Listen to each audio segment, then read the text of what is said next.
Hey, we're here with Basement Jaxx. Thanks so much for taking the time, Felix and Simon, of course. Whatever your name is. That guy at the end.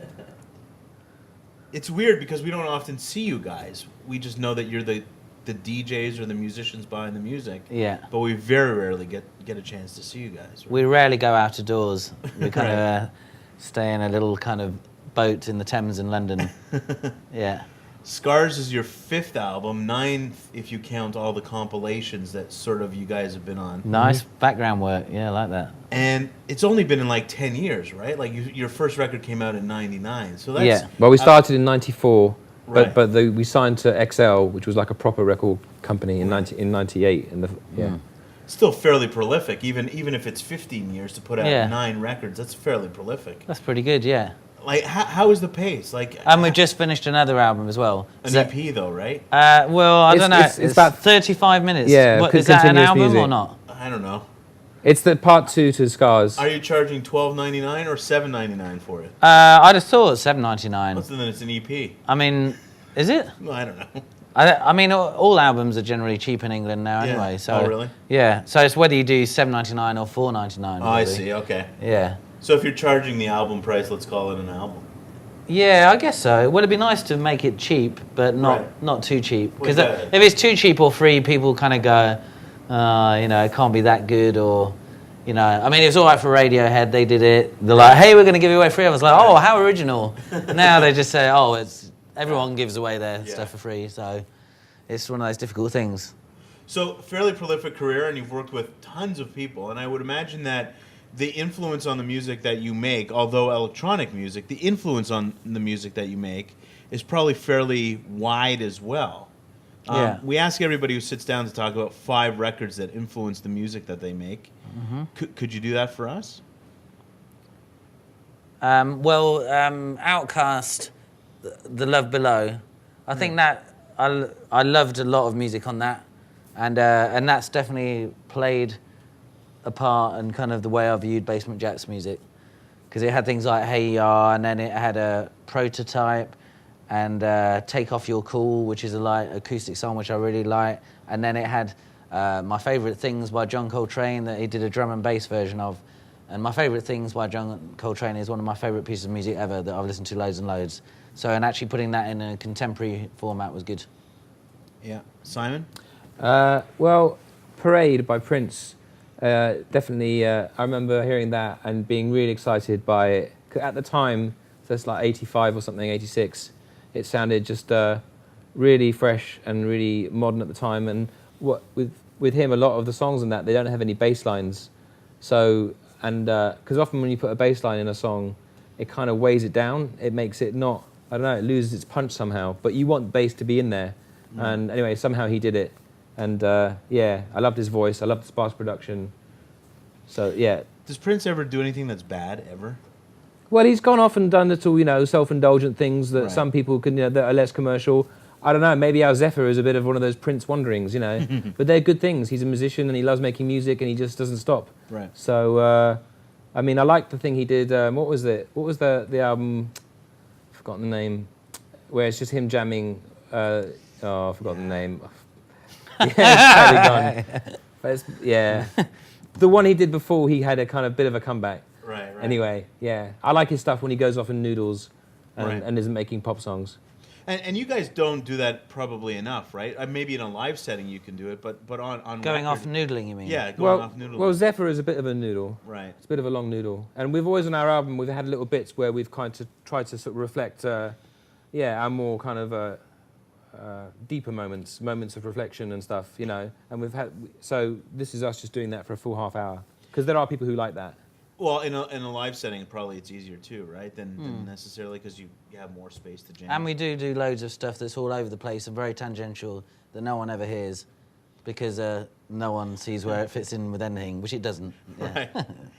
I would imagine that over the last couple of years, electronic music's really exploded, and you guys being at the forefront, sort of the When you say a explosion. couple of years, how many years are you talking? 3 or 4 years, like that. It's really come into the commercial mainstream. Whether it was Moby or some of the stuff that you were doing, but it seems that there's tons of music and even more recently with bands like MGMT Mm. or Passion Pit, who we've had in a couple times, that synth music and electronic music has sort of had a resurgence in the last 5 years, let's say. And you guys have been at the fore of that. Is that something that you're proud of, or?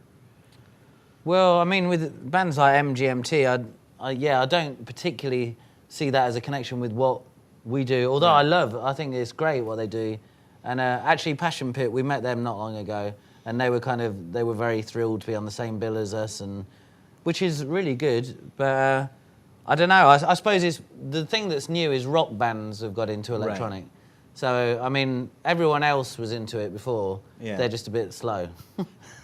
Well, and even White Lies, who are also from England. I guess there's more synth music and more music that. Well, we were just DJing in LA a couple of days ago, and all the kids there, they're like 17, 18, and they're really into their banging dance music, which probably wasn't so true like 10 years ago, and it was probably an older crowd then of kind of now it's kind of the young hip kids, and it's kind of before it was in the underground sort of areas of kind of the big cities, not the cool kids were into it. So it has come to the cool mainstream. Yeah, absolutely. When you guys DJ a set, how does that? What's the interaction between the two of you DJing? Like, do you man the turntables and then give Simon a chance? Or it's just playing some music. Bump them around. Yeah, you play music, you mix. I want to play this. You play that. Right. Put some effects in. That's what DJing is. It's playing people's music. If there's 4 of you doing it, you just take turns a bit, and or you all kind of get on the desk, depending how pissed you are or how much fired up you are. Scars. There's a bunch of guest vocalists, I guess. Can you talk a bit about the record and some of the people that guested on the record? Well, there's Yoko Ono is the one that people are excited about because she's probably a bigger name than people we've had on our records before. Generally, it's been kind of people who live around the corner or someone we've come into contact with. And with Yoko Ono, we recorded her 2 years ago in New York, and more than anything is because she was an inspiring artist, and I definitely saw parallels between her and where we came from, being the acid house generation. She was from the 60s, the peace and love kind of movement. Just the acid generation. Yeah, I guess so, yeah. And she's received plenty of scars along the way, and she's kind of had all her stuff to deal with, and she seems to have come through, and she's still making artwork which is really strong and impassioned and beautiful and with depth to it. And for me, that's why she came to my attention, and I thought she's making such good stuff, and it's really of real depth, and which contemporary art sometimes can be very kind of flighty and without any good root to it. Yeah. And so it was just to work and do something with her was great, and doing that was in New York. So at the beginning of the album, we were in New York for 10 days. And so we had a load of free studio time. So we got other people in, and we got Yo Majesty and Santi Gold and various musicians, unknown people, some of who are on the album and some who aren't. Right. Is that weird for you guys to collaborate with so many different people and so many different voices? Like, what's the process like for you? Well, we've always done that really because, I mean, there's been the odd song where Felix has sung, but we've always needed to have a singer. So it's just that they've not always been well-known people, I suppose. We would use people from around the corner and try and get them to sound like either Busta Rhymes or Shaka Khan or just try and pull something out of them. Right. But we've always tried to get people with some personality and some character to their voice. So their voice as an instrument is something that kind of gives a bit more kind of colour to the whole thing. So, but I suppose then you're able to, by the time of our third album, Kish Kash, our profile was a bit higher, and we could get Susie Sue and we got Michelle Ngadio-Cello. That was great. I mean, because she was a proper musician. Yeah. She was a proper sort of jazz sort of, that was very exciting. And yeah, you're able to do more things. Have you ever considered having a full-time, either in studio or even touring, a full-time member of the band that's a singer or? But we have that as well. With the live show, there's Vula and Charlene and Slaughter John, who's supposed to be emceeing with us tonight, but he's got a bit of a bag leg, so I don't know if he's going to be at the gig.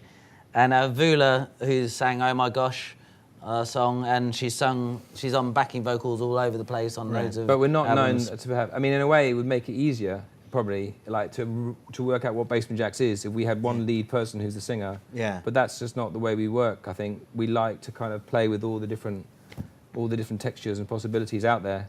So our sound isn't, I don't think, so uniform.